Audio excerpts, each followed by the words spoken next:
सामान्यतः ये 2 तारीख को हम लोग एक दिन पहले करते हैं। जी, मेरे को कोई जानकारी नहीं थी कि स्ट्रांग रूम खोला गया है।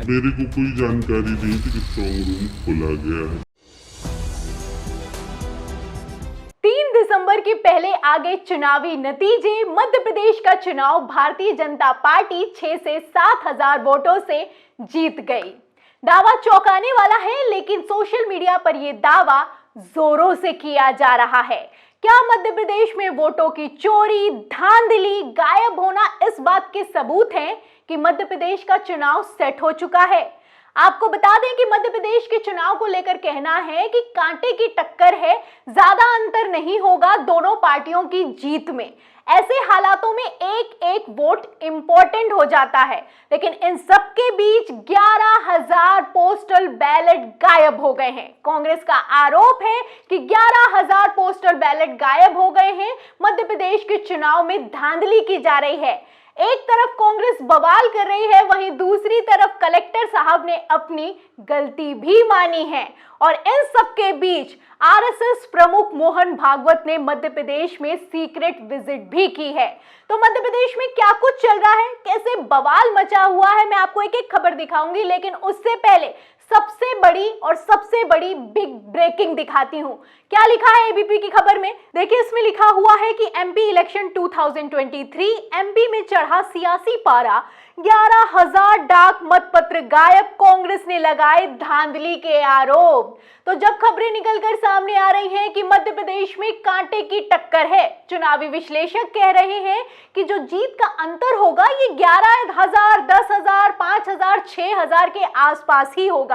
इन सब के बीच जब 11,000, आप देखिए 11,000 डाक मतपत्र यानी पोस्टल बैलेट गायब हो जाएं, तो खेला मध्य प्रदेश में किस लेवल का चल रहा होगा आप अंदाजा लगा सकते हैं। अभी एक दिन पहले वीडियो निकलकर सामने आई मध्य प्रदेश से कि बालाघाट में पोस्टल बैलेट खोल दिए गए। जिन्हें 2 दिसंबर को खोला जाना था उन्हें पहले ही खोल दिया गया। और जब वहां पर कांग्रेस के लोग पहुंचे, वीडियो बनाने लगे, सवाल करने लगे, तो वहां पर जो लोग पोस्टल बैलेट खोल कर बैठे हुए थे उनसे कोई जवाब नहीं दिया गया। इस पर नोडल अफसर सस्पेंड हो चुका है। और अब आप देखिए कि मध्य प्रदेश में 11,000 पोस्टल बैलेट गायब होने का आरोप लगा है और चुनाव आयोग की तरफ से किसी तरह का कोई जवाब नहीं दिया जा रहा है। कैसा खेला चल रहा है और क्या खेला चल रहा है मध्य प्रदेश में, ये समझना अपने आप में बहुत मुश्किल है, क्योंकि 3 दिसंबर को नतीजे आने वाले हैं और नतीजों के ठीक पहले आप देखिए इस तरह की खबरों ने बवाल मचा रखा है। और सिर्फ आपको बता दूं कि पोस्टल बैलेट वोटिंग को लेकर 11,000 मतपत्र गायब होने को लेकर बवाल नहीं है, बवाल इस बात को भी लेकर है कि वोटिंग के समय भी खेल किया गया और उसके बाद भी ये खेला निरंतर जारी है। क्या खबर है? खबर आप देखिए टीवी 9 भारतवर्ष की। देखिए, इसमें लिखा है कि एमपी चुनाव में बड़ा खेल, सरकारी कर्मचारियों को नहीं डालने दिया गया वोट, कांग्रेस का बीजेपी पर आरोप। तो मैं यहाँ पर आपको क्लियर कर दूं, जो ये पोस्टल बैलेट होता है इसमें सरकारी कर्मचारी जो होते हैं वही वोट करते हैं। पहले खबर निकलकर सामने आई कि वोट नहीं डालने दिया गया है और अब आप देखिए खबर निकलकर सामने आई है कि 11,000 पोस्टल बैलेट गायब हो गए और इस पर कांग्रेस सवाल कर रही है। आगे देखिए खबर में क्या लिखा है। खबर आप देखिए टीवी 9 भारतवर्ष की। देखिए, इसमें आगे लिखा है कि कांग्रेस में लीगल मामले देखने वाले जेपी धोनपिया का कहना है कि चुनाव आयोग ने कई कर्मचारियों की ड्यूटी 16 नवंबर को लगाई, जिसके कारण ना तो वो ईवीएम में वोट डाल पाए ना ही डाक मतपत्र में डाल पाए।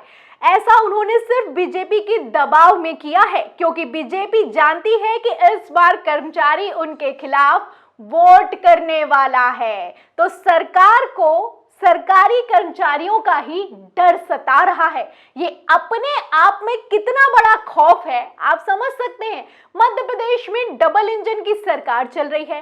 डबल इंजन की सरकार के बड़े बड़े दावे वादे हैं, लेकिन सरकार ही सरकारी कर्मचारियों से कथित तौर पर किस तरीके से खौफ खा रही है, ये खबरें अपने आप में साफ करती हुई नजर आ रही हैं। यहाँ पर समझने वाली बात यह है कि अगर मान लीजिए मान लीजिए कि मध्य प्रदेश में ईवीएम पर कथित खेला करके भारतीय जनता पार्टी की अगर सरकार बन गई और ये लोग पोस्टल बैलेट में हारते हुए नजर आए तो बहुत फजीयत होने वाली है, और ये फजीयत हो भी चुकी है। उत्तर प्रदेश का चुनाव आपको नहीं याद है तो मैं याद भी दिला देती हूँ।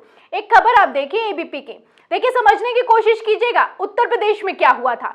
लिखा है इसमें कि अखिलेश यादव ने कहा पोस्टल बैलेट में 51.5% वोट सपा को मिले, इतनी सीटों पर जीत का किया दावा। तो पोस्टल बैलेट में तो अखिलेश यादव को वोटों की भरमार मिली, 50% से ज्यादा वोट मिले, लेकिन अखिलेश यादव इतनी भारी लहर होने के बावजूद 2022 विधानसभा चुनाव हार गए। इसके बाद अखिलेश यादव ने दावा किया कि जो ईवीएम है वो गाड़ियों में पाई गई, कूड़ों में पाई गई, खेल हुआ है, हराने की कोशिश की गई है। अब ऐसा ही कुछ क्या मध्य प्रदेश में करने की कोशिश की जा रही है, क्योंकि मध्य प्रदेश से भी खबरें निकलकर सामने आ रही हैं कि पोस्टल बैलेट गायब हो गए, पोस्टल बैलेट समय से पहले खोल दिए गए, सरकारी कर्मचारियों को वोट डालने नहीं दिया गया। तो क्या ये सरकारी कर्मचारी भारतीय जनता पार्टी का सफाया करने वाले हैं? इस डर से बचने के लिए ये सब खेल किया जा रहा है। सबसे बड़ा सवाल यही खड़ा होता है। फिलहाल यहाँ पर एक और बात है जो कि अपने आप में बहुत ज्यादा चौंकाने वाली है कि लगातार कांग्रेस सवाल कर रही है, लेकिन चुनाव आयोग अपने आप में चुप बैठा है। चुनाव आयोग की तरफ से किसी तरह का कोई जवाब नहीं दिया जा रहा है। आप देखिए सज्जन सिंह वर्मा हैं, पूर्व सांसद रह चुके हैं, विधायक हैं और इसी के साथ कैबिनेट मंत्री भी पूर्व रह चुके हैं मध्य प्रदेश में। वो लिखते भी हैं कि डाक मतपत्रों की जानकारी क्यों नहीं दे पा रहा निर्वाचन आयोग, कहां है 11,000 से ज्यादा डाक पत्र। क्या भाजपा सरकार डाक मतपत्र के भरोसे कोई खेल करना चाहती है? तो खेल करना चाहती है या फिर कि नहीं चाहती है, ये तो तब साफ होगा जब चुनाव आयोग जवाब देगा। विपक्ष का कोई नेता सवाल खड़ा करता है तो चुनाव आयोग को कैसे साफ सूंघ जाता है, आप समझ सकते हैं। फिलहाल क्या खेला करना चाहती है, एक तरफ कांग्रेस सवाल कर रही है, वहीं दूसरी तरफ जो मोहन भागवत है आरएसएस प्रमुख, उनकी जो मध्य प्रदेश की सीक्रेट विजिट हुई है उसने भी अपने आप में कई सवाल खड़े किए हैं। खबर आप देखिए नवभारत टाइम्स की, मैं आपको खबर दर खबर दिखा रही हूं, आप देख लीजिए 3 दिसंबर को नतीजे आने वाले हैं, उसके पहले मध्य प्रदेश में क्या कुछ चल रहा है। देखिए खबर में लिखा है कि मतगणना के पहले अचानक जबलपुर पहुंचे आरएसएस प्रमुख मोहन भागवत, खड़े कर रहा कई सवाल। तो क्या करने गए थे जबलपुर? ये वही जबलपुर है जहां पर बीजेपी कार्यालय में तोड़फोड़ की गई थी। अब Mohan Bhagwat full active mode में दिखाई दे रहे हैं। एक तरफ मोहन भागवत पहुंचे हुए हैं, वहीं दूसरी तरफ खबरें निकलकर सामने आ रही हैं कि खेला हो रहा है। अब ये संयोग है या फिर कि प्रयोग है, ये आप तय कीजिएगा। मैं आपको खबर बता देती हूँ। खबर आप देखिए, इसमें लिखा है कि मोहन भागवत के जबलपुर आगमन को पूरी तरह से गोपनीय रखा गया। काहे के लिए भैया? सीक्रेट विजिट काहे के लिए कर रहे थे? वो भी उस जगह पर जहां पर अभी 17 नवंबर को वोटिंग हुई है, 3 दिसंबर को नतीजे आने वाले हैं। आगे देखिए इसमें लिखा है कि मध्य प्रदेश के विधानसभा चुनाव में इस बार आरएसएस कमान संभाली थी और हर टूटी हुई बिखरी कड़ी को संघ से जोड़ने का कार्य किया है। इस बार विधानसभा चुनाव में संघ ने बीजेपी संगठन को पीछे छोड़ दिया और चुनाव में अपनी सक्रियता बढ़ा दी है। भारतीय जनता पार्टी से ज्यादा सक्रियता बढ़ा दी है। मोहन भागवत ने जबलपुर में संघ के विशेष पदाधिकारियों को और कार्यकर्ताओं से बात भी की है। तो क्यों बात की है, क्या करने गए थे, ये तो सीक्रेट था, पता तो चला नहीं, लेकिन हाँ संघ काफी एक्टिव दिखाई दे रहा है। पहले तो संघ ने दावा किया कि मध्य प्रदेश में 100 से ज्यादा भी सीटें नहीं आने वाली हैं। भारतीय जनता पार्टी का मध्य प्रदेश में काफी बुरा हाल चल रहा है और अब इन सबके बीच जब वोटिंग हो चुकी है तो आरएसएस प्रमुख सीक्रेट विजिट कर रहे हैं। फिलहाल आरएसएस प्रमुख की सीक्रेट विजिट हुई है, वहीं दूसरी तरफ कलेक्टर साहब का बयान भी निकलकर सामने आया है। हमने आपको खबर दिखाई कि किस तरीके से बालाघाट में 2 दिसंबर के पहले बैलेट पेपर को खोल दिया गया। अब इसी पर कलेक्टर का क्या कहना है, बयान सुनिए। जो पोस्टल बैलेट हमको सुविधा केंद्र पे मिलते हैं, सुविधा केंद्र के पोस्टल बैलेट की सॉर्टिंग उसी दिन की जाती है, लेकिन ट्रेनिंग और बाद में जो पोस्टल बैलेट आते हैं उसकी सॉर्टिंग एक रूटीन प्रक्रिया है। सामान्यतः ये 2 तारीख को हम लोग एक दिन पहले करते हैं। चूंकि इन्होंने इन्फॉर्मेशन पॉलिटिकल पार्टीज को दी थी सॉर्टिंग की, और वो जो 3 बजे का खुलने का समय था उसके बिफोर इन्होंने खोला। सर एक और सवाल, पूरी प्रक्रिया जिला निर्वाचन अधिकारी के अधीन होती है पूरी प्रक्रिया, क्या इन्होंने आपको ही इस मामले में संज्ञान में नहीं लाया, सूचना नहीं दी और उसके बगैर ही कार्य कर रहे हैं? जी, मेरे को कोई जानकारी नहीं थी कि स्ट्रांग रूम खोला गया है 3 बजे के पहले।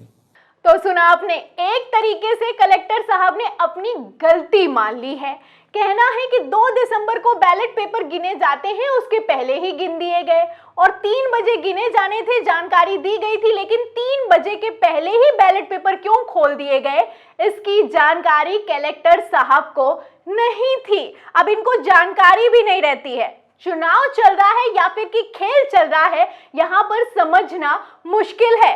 फिलहाल इस बयान को कांग्रेस की तरफ से शेयर किया गया और इसमें लिखा है कि बड़ी खबर, मध्य प्रदेश पोस्टल बैलेट धांधली मामला, बालाघाट के कलेक्टर ने माना कि नियम के विरुद्ध स्ट्रांग रूम को खोला गया। चुनाव आयोग की निष्पक्षता पर सवालिया निशान है। तो चुनाव आयोग पर कई निशान हैं, चुनाव आयोग से कई सवाल है, लेकिन चुनाव आयोग अपने आप में चुनाव आयोग है।